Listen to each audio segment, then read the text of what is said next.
I don't think I could have done any more than what I've done over the past few years. The credibility, the more stable is given to racing, Hong Kong, and the worldwide recognition. I think I've won every cup on the Jockey Club calendar. And so I'm leaving Hong Kong with the satisfaction that I've done everything I had to do.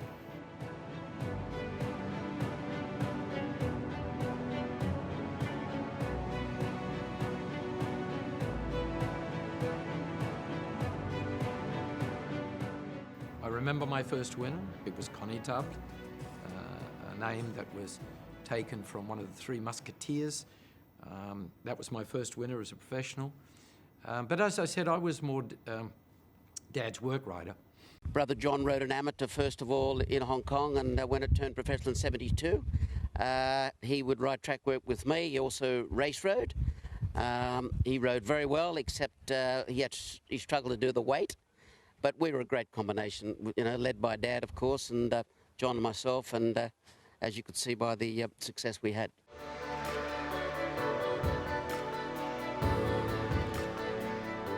'85, I was licensed, and the story goes, as everybody knows, it took time. I was leading trainer in the first season, but that was because of what Dad left me and everything. I would have had to be pretty bad not to be. But believe me, I still had a lot to learn, even though I'd spent time with some of the world's greats. Now, as time went on, I hadn't really won all these Group 1 races. I remember Distinction won a Group for me, then we won our first Gold Cup. It's Distinction taking the lead from Handclap. Prime Rate can't pick them up. Distinction in front and one. Distinction won at a half length from Handclap. Prime Rate third from Morning Patrol. I was very lucky that Brent Thompson introduced me to a good friend of his, and that friend turned out to be John Foote. So I immediately got together with John, and John taught me nearly everything I needed to know before I went out on my own with George. Here comes River Verdon, absolutely powering home. Motivation got away by a length to Marildo, and Motivation wins the cup. Motivation beat Vervain, close for third. That is an outstanding display, and John Marshall takes honours. Motivation has won the cup.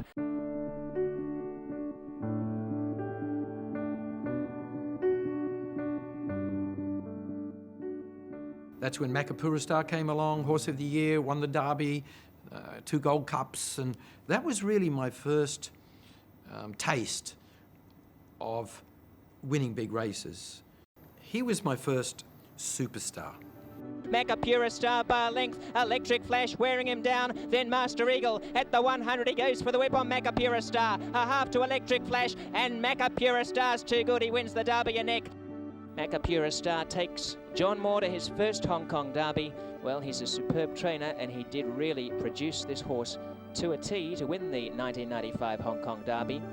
Makapura Star's burst away, a length at the 100 metres from Jade Age and River Verdon, and Makapura Star wins the Gold Cup a length. Makapura Star and Survey King neck and neck. Makapura Star the outside, Survey King the fence. A great finish between the pair. The two John Moore gallopers had a real war of tenacity down the straight, a real titanic struggle.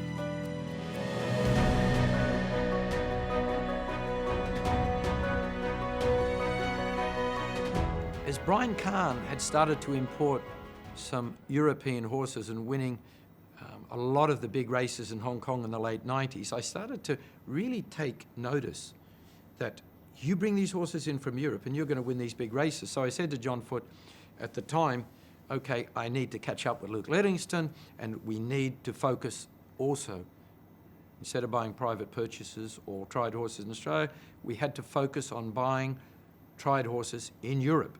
Viva Bataka rushes up to Hello Pretty, staying on out wide. Hail the Storm making ground. Stanley Ho can get anything he wants, but you can't buy this. You must earn it, and Viva Bataka does. Wins the Derby.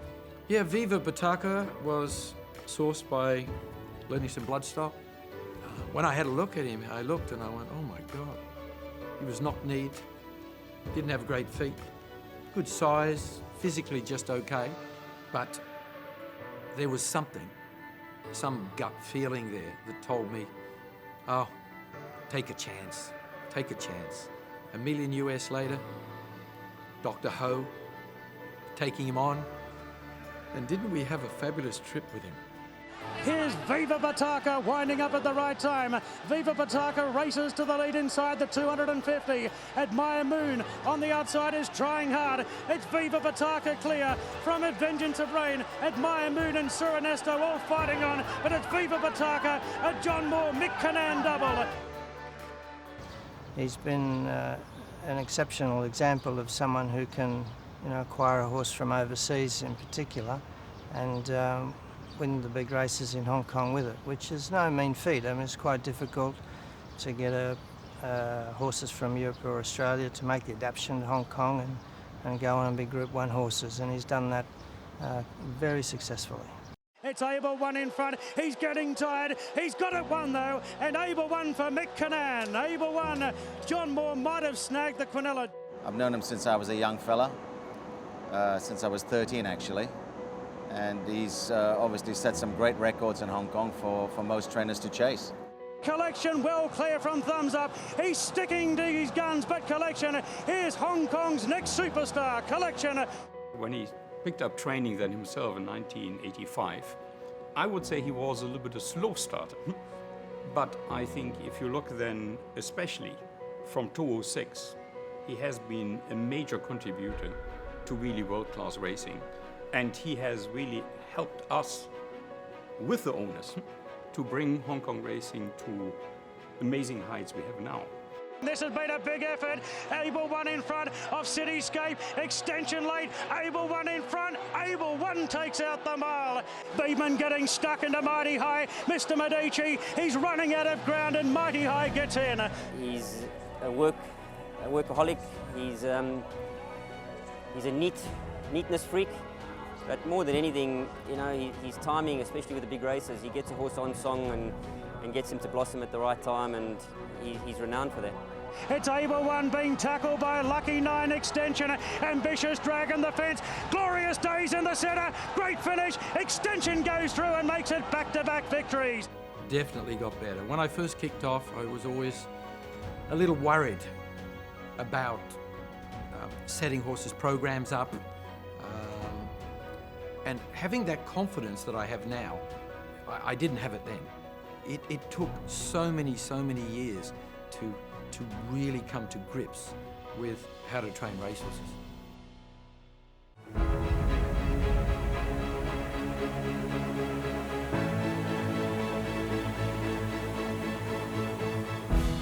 In those years, I would have to say that the Moore stable has won every cup on the program. We have really put Hong Kong on the racing map with respect to a small population with no breeding industry, but we have had horses not only that have come in as private purchases, that have, two of them have been world leaders in over their particular distances, i.e. Able Friend and the current Beauty Generation.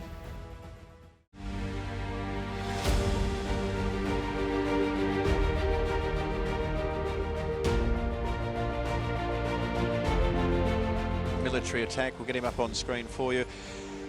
Well, he's flying at the moment, career best form, and he won the QE2 Cup in Hong Kong most recently. John Moore, can he do it this year? It is true. You've been to this race, I think, more times than most trainers. You deserve one. You've been placed here before. Yes, I have, and overseas, we got to get this monkey off my back, and I hope these two horses can do it because they're the real deal. Dan Excel, Malakalak and Lazara's down the outside, but Hong Kong get the double. Military Attack races away and claims it in very hollow fashion. Military Attack bolts in. Yeah, that was fantastic to see the emotion in John's face on that day. I think it's the most emotional I've ever seen him after a big race win. He's won a lot of big races, and he was a great horse to both of us. It was a moment that, is etched in my mind forever.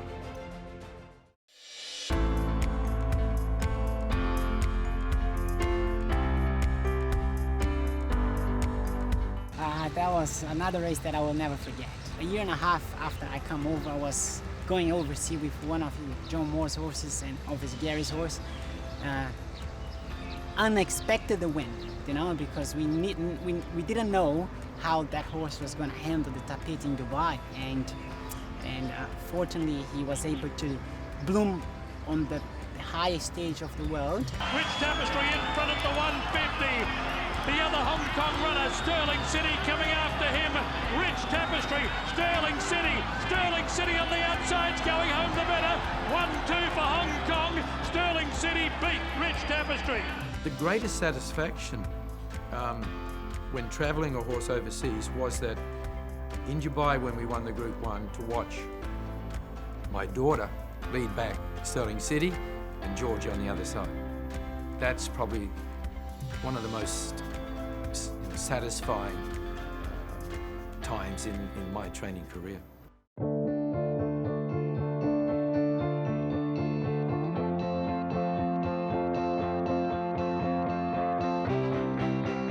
Bibiani and Designs on Rome coming down the outside, and Able Friends got a split. This is what we've been waiting for. Designs on Rome, Bibiani the outside, Able Friends bursting up the rails. It's Designs on Rome and Able Friend fighting it out. Designs on Rome with his head in front, he's edging away, and Designs on Rome wins the Derby by a length. It's one of the biggest thrills I've had in racing, and to ride a horse this good, it's pretty special because what he did today only very good horses do. Designs on Rome still four lengths behind them as Criterion burst to the lead in the Cup. Military Attack, Designs on Rome running on. Archimedes further back, Criterion in front, but Military Attack descending on the scene. Designs on Rome the outside, he's in for the fight. Wow, they hit the line and Designs on Rome beat him. You can have favourites and you can have the best. Able Friend we had from day one. He was bought at the yearling sales by George and I. He went, as I said, from Muskoka to Hawks to Hong Kong to a world champion miler. Big Redder starting to lengthen. All 1,300 pounds of him, and away he goes. Able Friend from last has put play to them quickly. That horse, he was just so unnormal. His size was just like very different than any other horses. The way how he used to move, the amount of ground he used to cover with his stride was just a horse that everyone else dreamed to have in hands, you know? He's under a half Nelson here, and it's the Magic Man racing away on this truly magical thoroughbred. Able Friend going to win the Champions Mile in an absolute hand canter. That's the world's best. I think keeping, as a trainer, horses on this level, performing consistently, that's something which only very, very few people can do. And he has done it. And he has done it not only one time, he has done it multiple times. And this is why I think he has such invaluable contribution to Hong Kong racing and making Hong Kong racing one of the best in the world.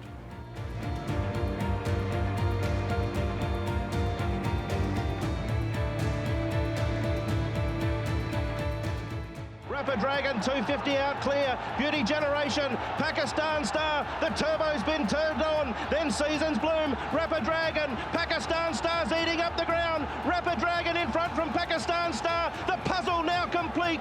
Rapid Dragon takes the Derby from Pakistan Star. He's so professional. He's so determined to go after those good horses. And not just that, he brings them over to Hong Kong and he's able to just rise them and get them to really perform at their very best.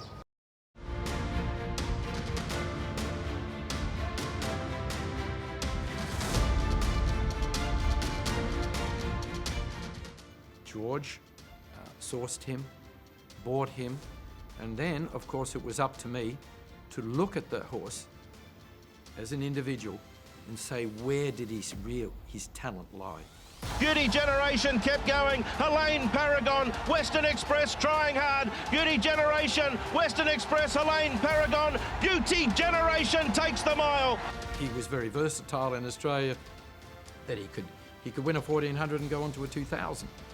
But looking at his physical appearance, and I've said it to the press before, Beauty Generation had all the attributes, yes, of a sprinter miler. This is 100% pure Group 1 power. Beauty Generation 5 in front. Viv Lawson, Southern Legend. He is invincible, Beauty Generation. What a champion he's going to be. What a champion he already is. We didn't expect he was going to reach the heights that he has. He and I both, to some degrees, sort of knocked him on the way through, and he proved both of us wrong. He continued to raise the bar, and he developed into a horse that I've never ridden before, and you know, it's been a special journey. And Purton sitting motionless, 3 in front on Beauty Generation. What a remarkable season it's been. Another incredible racing story, a second Champions Mile and a coveted crowning glory.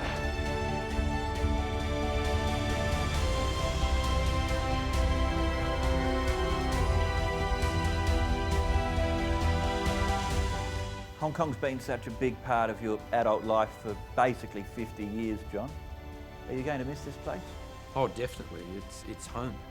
You know, from a 20-year-old griffin, I like to call myself when I arrive, a guy on a journey, hoping for gold at the end of the rainbow.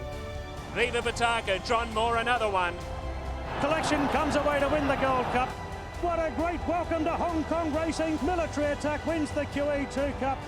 He's different, class able friend. Pulls away to win the Queen's Silver Jubilee.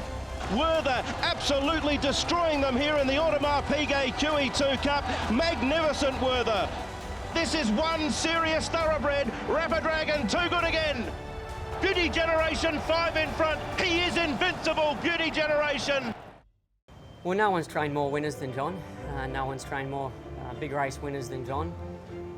That in itself puts him at the top and in an elite position. He's going to be missed. He's trained over 100 million Hong Kong dollars a season. He's been leading trainer on, 7 occasions? And he's brought in some really good horses which have forced the other trainers to upgrade the quality of their horses. When you really look back at his career, I think I would say more stands for more. It is amazing if you see what he has done in relation, his selection of horses, then bringing the horses to the very top. And if you look at really his contribution to Hong Kong racing, they're invaluable. I'm sitting here right now in my last month of training in Hong Kong, but I can look back and thank the teams that I've had behind me to make the Moore stable over so many years a household name around the world, and just, the gut feeling that, wow, I've done a great job and I'm going to finish up on Hong Kong on exactly the right note that I want.